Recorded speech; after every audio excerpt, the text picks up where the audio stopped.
ये कहानी सुंदरवन के एक जंगल की है। उस जंगल में टुनटुनी चिड़िया एक पेड़ पर अपना घोंसला बनाकर रहा करती थी। उसके पास वाले पेड़ पर कड़कनाथ कौआ अपने परिवार के साथ रहा करता था। उसका एक बेटा था कालू कौआ। वो बहुत ही आलसी था। कुछ दिन पहले ही टुनटुनी चिड़िया ने एक अंडा दिया था और आज उस अंडे में से एक नन्ही चिड़िया बाहर आती है। आज मेरा माँ बनने का सपना पूरा हो गया। मेरी बेटी कितनी मासूम है। मैं इसे कभी भी कोई परेशानी नहीं होने दूंगी। इसी तरह कुछ दिन गुजर जाते हैं। एक दिन टुनटुनी चिड़िया भोजन की तलाश में जा रही थी।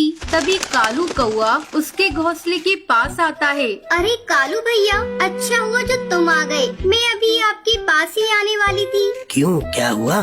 कालू भैया, मैं भोजन की तलाश में जा रही हूँ। आप मेरी बच्ची का ख्याल रखिएगा। मैं अभी आ जाऊंगी। ठीक है बहन, तुम जाओ, मैं तुम्हारे बच्चे का ख्याल रखूंगा। लेकिन आते समय मेरे लिए भी भोजन लेती आना। हाँ हाँ कालू भैया, आप चिंता मत करिए, मैं जरूर लेती आऊंगी आपका भी भोजन। इतना कहकर टुनटुनी चिड़िया भोजन की तलाश में चली जाती है। कालू कौआ चिड़िया की बेटी की देखभाल करने लगता है। थोड़ी देर बाद जब टुनटुनी भोजन लेकर आती है। कालू भैया, आपका बहुत बहुत धन्यवाद जो आपने मेरी बच्ची की देखभाल की। ये लीजिए, मैं आपके लिए भी भोजन लेकर आई हूँ। ठीक है टुनटुनी चिड़िया, अब तुम अपनी बच्ची का ख्याल रखो। मैं अपने घर जा रहा हूँ। इस तरह टुनटुनी चिड़िया रोज भोजन लेकर आती और कालू बैठा बैठा ही खाता है। धीरे धीरे कई महीने गुजर जाते हैं और बारिश का मौसम शुरू हो जाता है। तब एक दिन टुनटुनी चिड़िया कहती है, मैं इस बारिश से अपनी बेटी को कैसे बचाऊं? मेरी बेटी इस बारिश में भीग रही है। मैं कालू के पास जाकर मदद मांगती हूँ। शायद कालू मेरी मदद करे। टुनटुनी चिड़िया कालू के पास जाती है। भैया, इस बारिश में मेरा घोंसला पूरा भीग गया है। अब मेरा घोंसला पता नहीं कब टूट जाए। क्या बारिश रुकने तक आप मुझे अपने घोंसले में रहने दे सकते हैं? मैं अपनी बेटी को अपने साथ लेकर आई हूँ। टुनटुनी चिड़िया, मैं तुम्हें साफ साफ बता देना चाहता हूँ, मेरे घोंसले में इतनी जगह नहीं है मैं तुम दोनों माँ बेटी को रख सकूँ। तुम कोई दूसरा आशियाना देखो।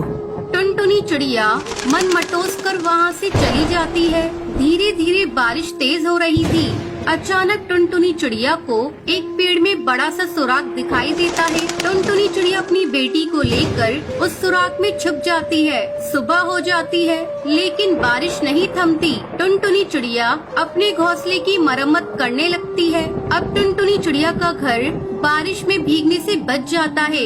इस बार टुनटुनी चिड़िया अपने घोंसले को छाते से ढक देती है। कालू कौआ टुनटुनी के घोंसले को देखकर कहता है, अरे ये टुनटुनी चिड़िया तो बहुत ही चालाक निकली। इसने तो अपने घोंसले को छाते से ढक लिया है। मैं मौका देखकर इसका छाता चुरा लूंगा और अपने घोंसले में लगा दूंगा।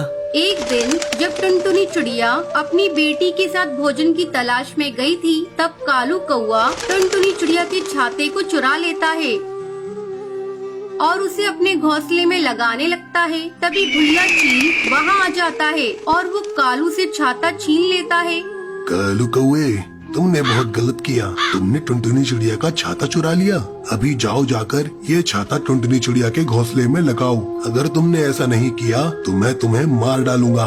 भुल्ला चील के डर से कालू कौआ छाता ले जाकर टुनटुनी चिड़िया के घोंसले में लगा देता है। फिर उस जंगल के सारे पक्षी और टुनटुनी चिड़िया अपनी बच्ची के साथ खुशी